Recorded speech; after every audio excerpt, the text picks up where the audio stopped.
ในยามที่ท้อแท้ขอเพียงแค่คนหนึ่งจะคิดถึงและคอยห่วงใย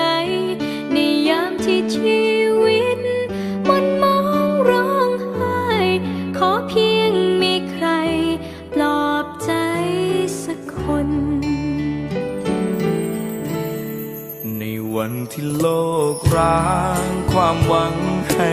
วาดมันขาดมันหายใครจะช่วยเติมเพิ่มพลังใจให้ฉันได้เริ่มต่อสู้อีกครั้ง